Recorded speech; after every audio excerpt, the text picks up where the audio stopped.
In response to the needs of the disabled community, the Maricopa Association of Governments has launched the new Text to 911 service, which allows anyone, anywhere in Maricopa County to get emergency services when they can't speak directly to a 911 operator. All right, good morning, everyone. A great day in our city. Of course, we're joined by these fellow speakers going to speak in just a few moments, but most importantly, representatives of police departments, fire departments, Homeland Security, emergency personnel, first responders throughout the valley. One hallmark of our valley is our law enforcement professionals, our public safety professionals work more closely together than any other region in the United States of America, and today is another great step forward in that leadership role. Also standing behind me are my partners in the region, other mayors, including Mayor Jim Lane of the city of Scottsdale, Mayor Barney of Queen Creek. Great to see you, fellow mayors representing all of the MAG mayors, because today's announcement is really a win for this entire region. I want to thank everyone for joining us for this very important public safety announcement. I'm pleased to be here representing not just the city of Phoenix, which administers 911, but also Maricopa Association of Governments, and where I was lucky enough to be a former chair. MAG was the agency that brought 911 services to the region 33 years ago. And today we are here to celebrate another milestone. So I'm pleased to announce that beginning today, if you are in imminent danger and unable to talk to a 911 operator, you now have the ability to text to 911. This is the first time this capability has been available here in the Valley. Texting has become a very important means of communication, and we are excited to bring this technology to 911 services. Today's announcement follows months of united efforts and leadership among numerous public agencies and great advocates that are here today advocating for the disability community. And when they advocate for the disability community, they're advocating for all of us. So thank you for your leadership in making this day possible. Many of them are here with us today to help celebrate this historic occasion. And I want to give a special nod to the women and men behind me who are the first responders and to the 911 operators in this region who are in this room. They save lives in our city and our region every single day. So if you are among the 150,000 Valley residents who are deaf or hard of hearing, if you have a speech impairment or in other danger that prohibits you from a voice conversation, you can now use any cell phone capable of texting to contact 911. Now, please note, 911 is not the preferred method for everyone. You see, our statement is call if you can. That's still the preferred method. Call if you can, but text if you can't. The reason this is important is because there are limits to cell phone calls. For example, on a voice call, the operator can quickly ask your location, while text to 911 does not provide that information at this time. You will need to type out your location to a 911 operator. The system cannot handle group text, it's important to note. And finally, there is no language translation capability at this time. These are all improvements that we made over time. We want to make sure you're aware of where the system is as of today. So, call if you can, but text if you can't.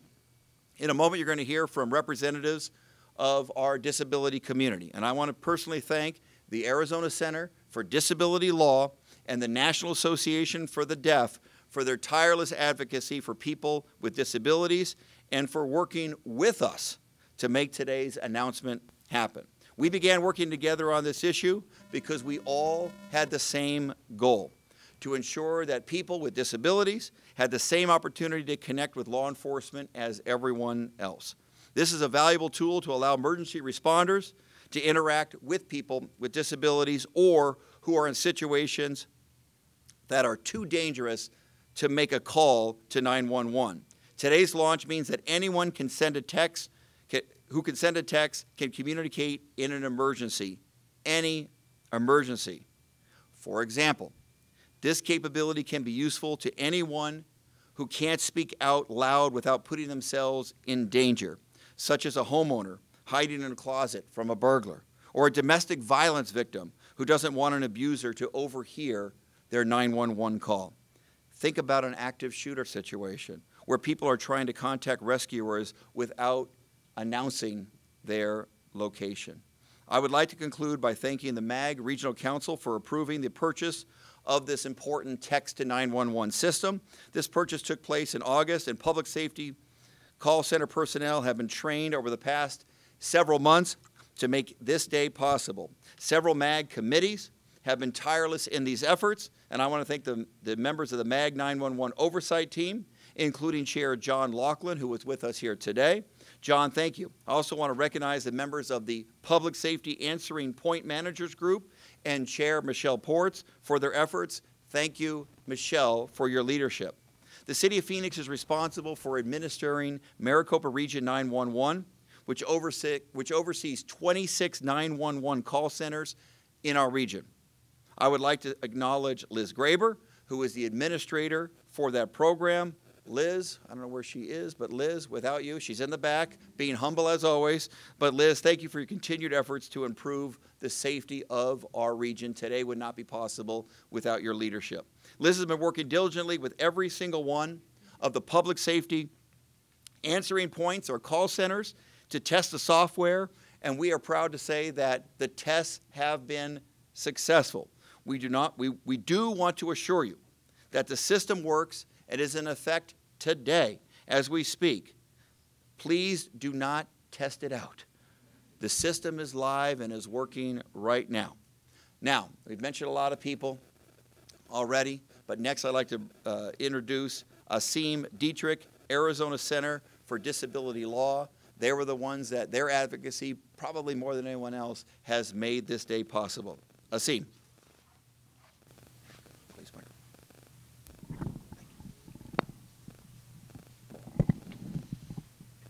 Good morning. My name is Asim Dietrich.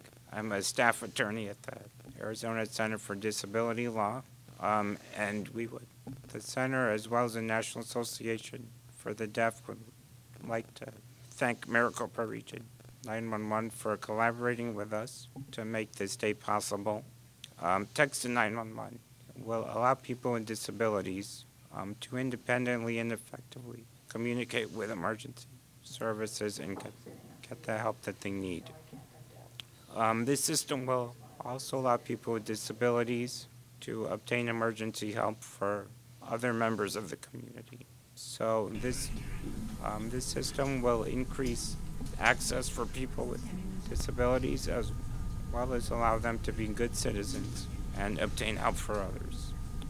This has been a positive partnership, and we are very appreciative of the Maricopa Association of Governments and Maricopa Region 911 to make text to 911 available for people with disabilities, as well as the community at large.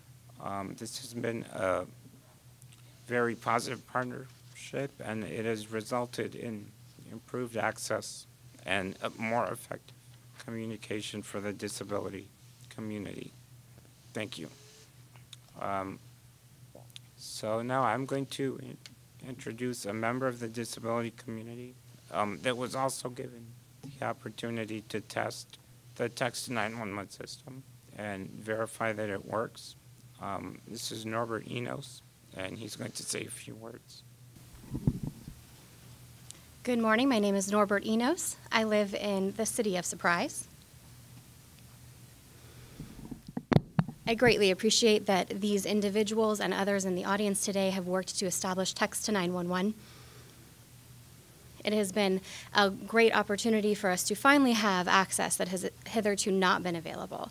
Thank you very much to Maricopa County and other individuals on the team that have worked together to achieve this result. I did have the opportunity to test the system in 3 different cities last week. We tested in Surprise, Sun City, and the city of Phoenix as well.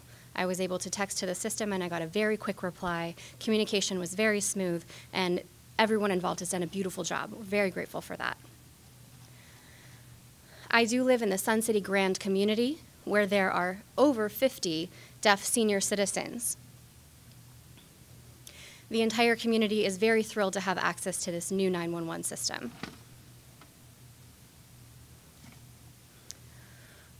Again, I want to thank everyone involved for establishing Text to 911. We are very grateful.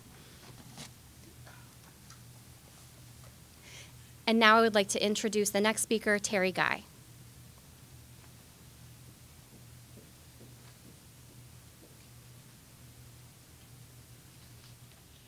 Good morning and thank you.